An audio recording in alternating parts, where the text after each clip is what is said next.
If you want to be able to buy the most expensive players and open the best packs in FC25, go to u7buy.com to buy your EA FC25 coins. It's cheaper than buying FC points and just as reliable. With their already amazing prices, you can get an extra 8% using promo code Inception at checkout. Okay guys, so today we have another custom tactic to go ahead and review. Some of you guys are going to know already which tactic it is because we showed a picture of it pretty much on the same day that we reviewed the 4-2-3-1.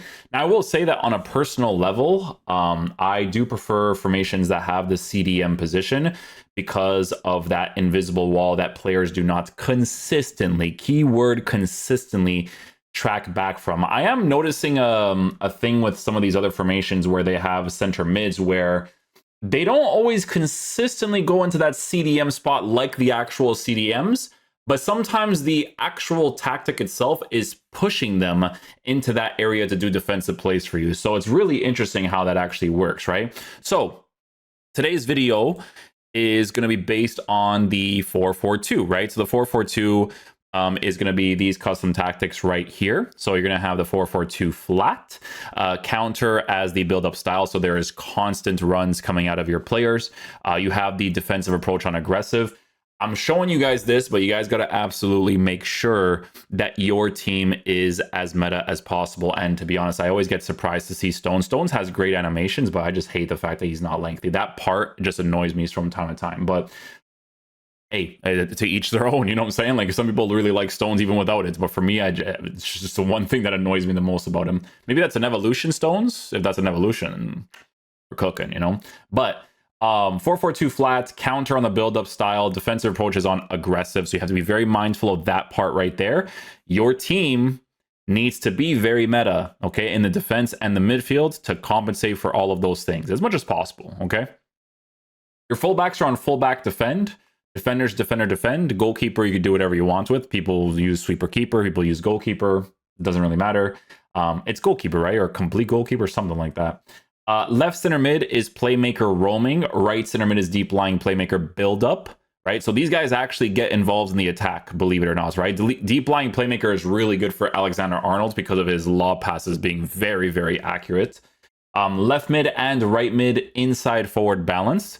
And then your strikers up top is advanced forward attack, right? So on the attack, guys, you will consistently get crazy attacking options all the time, right? Where it becomes a little bit weird and where you have to get used to it is going to be in the defensive areas, because as I have shown you guys multiple times in this game, there is a thing that EA added 3 or 4 years ago, and they adjusted in some of the games nowadays too, right? Where your players will not track back from an invisible wall, right? If you guys watch the old rants videos, you'll see exactly what I'm talking about. So this part right here, right, that general line is where your players will generally stop, right? So if I drag some of these players out, it'll be over here, while your opponent, if he's playing, you know, the typical 4-2-1-3, he's going to have this,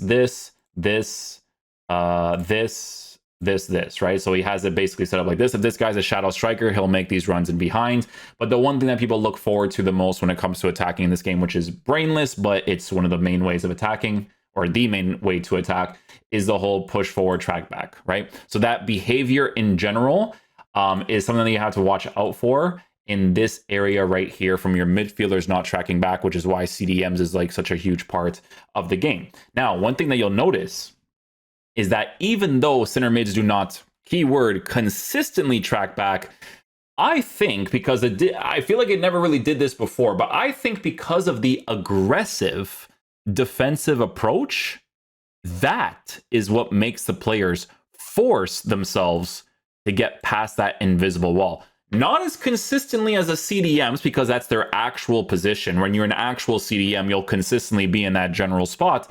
But because of the aggressive defensive approach from this custom tactic, that's what actually forces your midfielders to do this. There's actually a lot of moments where if you have a pretty meta center mid playing in that area, especially someone who has the role plus, they will aggressively go back and challenge the person, even if you're not doing a second man press. Like I have the Conte on my account, and Conte sometimes does that, but it's so weird because you can see the behavior in the game where they stop on this line, and then at some point, because they're like, wait a second, I'm on aggressive, that's where they actually do the track back, right? So that's why this 4-4-2, although very aggressive on the defense, is a usable formation in this game and is very effective, because on the attack you consistently get really good runs, is because of that specific thing, right? Because the moment that these guys with their shadow striker cam, for the most part, like they have that, the moment that these guys track back, it is the easiest attacking options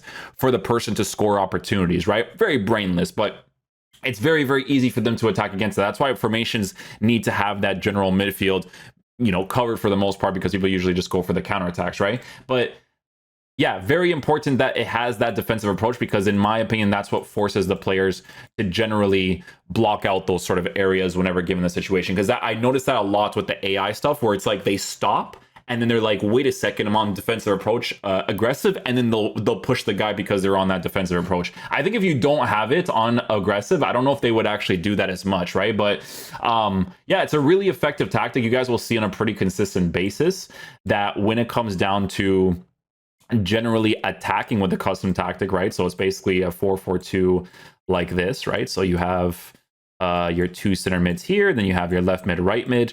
You always have really crazy movement because both of your strikers are on advanced forwards. So if they're creating space, like let's say for instance they want to make a run this way, or this guy makes a run this way, doing these runs will consistently make space for your center mids, because deep lying playmaker on this custom tactic does not mean that these guys will never attack. Like I think in my example of me doing the PC settings video, I was using the 4-4-2 in that, and you'll literally see me score a goal with Alexander-Arnold because he's part of the build-up for the attack, right? So your center mids will get involved and they will score some opportunities for you. So make sure that you have players that are both good at attacking and defending, but also have the role pluses, because it's going to be very important with how aggressive this team is on the defensive front, right? But yeah, you will consistently get a lot of attacking AI stuff because of your left mids and your right mids basically doing the cutting inside, but your strikers will a lot of the times open up space, push the defenders backwards,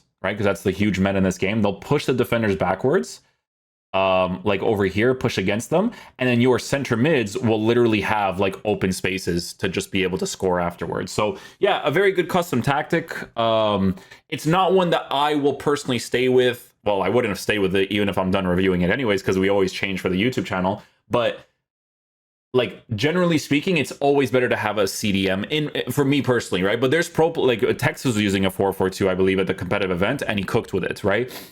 But for me personally, I just like that consistency of the CDMs tracking back, because it's just too easy for people to attack with the whole like track back situation, right? So it's really nice to have those two CDMs to avoid that as much as possible. But like I said, still a very good 4-4-2. We try to find different variations of formations as much as possible for you guys to get some different you know, goals. And what's important is that, and I mentioned this so many times before, where there's some custom tactics that I personally can't review because they'll have like a fullback on balance, and I'm like, brother, like 4-2-1-3, these guys stay up top all the time waiting for the counter attack. When you don't have these guys on fullback defend, it's so annoying to block out those sort of opportunities because they get more opportunities to attack against you, right? So yeah, very meta, very effective in game. The attacking stuff that it gives you is gonna be pretty saucy to work with, right? It's gonna be pretty saucy.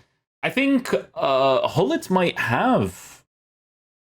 actually have deep lying or playmaker. Let me see if he has it, because the Hullet card, I mean, it's expensive, but it's very good in game, as mentioned in the review. Yeah, so the card only has the one for either or, right? Deep lying or playmaker, but even so, I think he would still perform pretty nicely. I think when they release SBCs that are this expensive, they should just give doubles for everything that they want to provide, but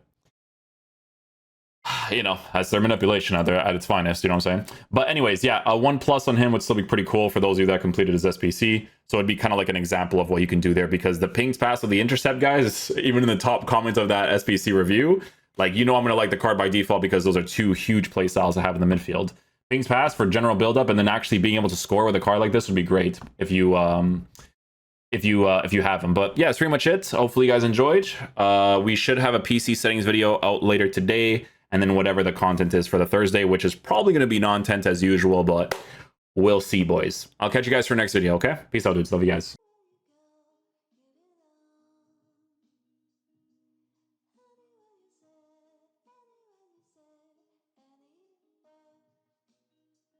Wow.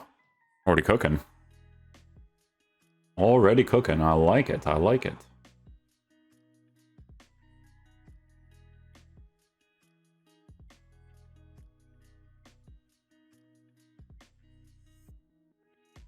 That worked out. Use the first touch, create the space, get the green time, and you're good to go.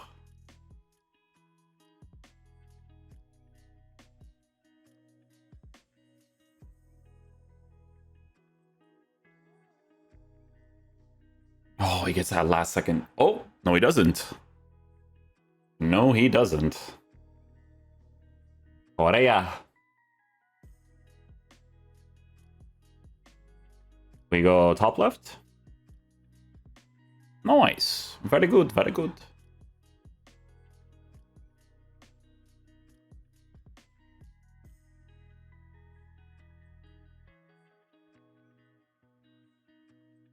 That's the main one.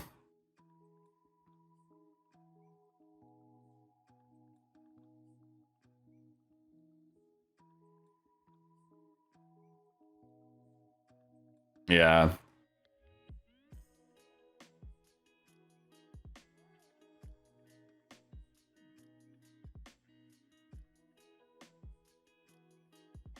Well done, Korea. Good stuff.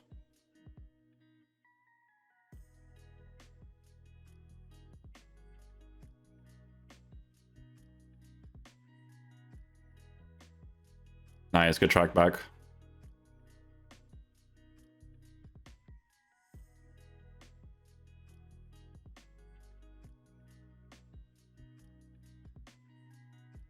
Nice.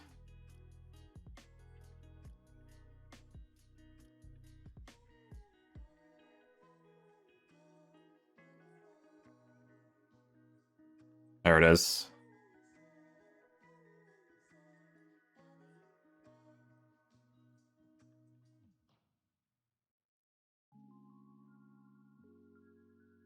Let's go, Korea.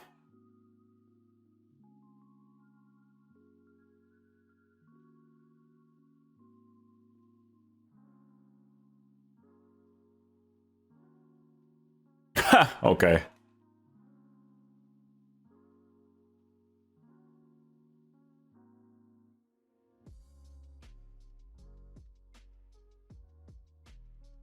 Okay.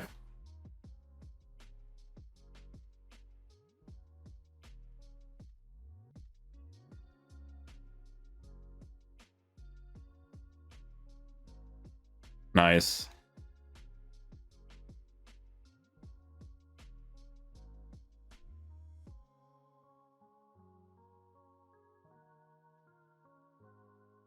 Nice. Good track back.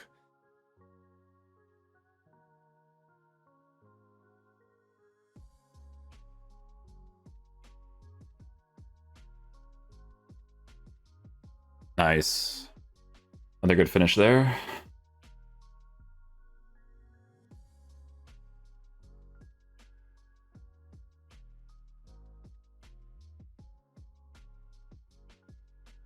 Good shot cancel. Good shot cancel.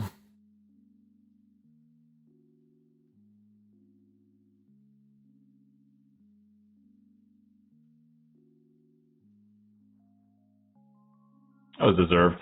I'll take it.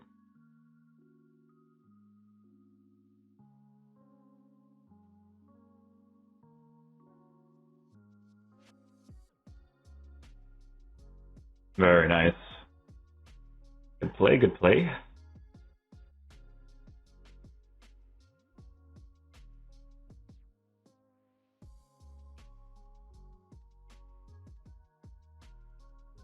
Nice. A lot of extra passing options there.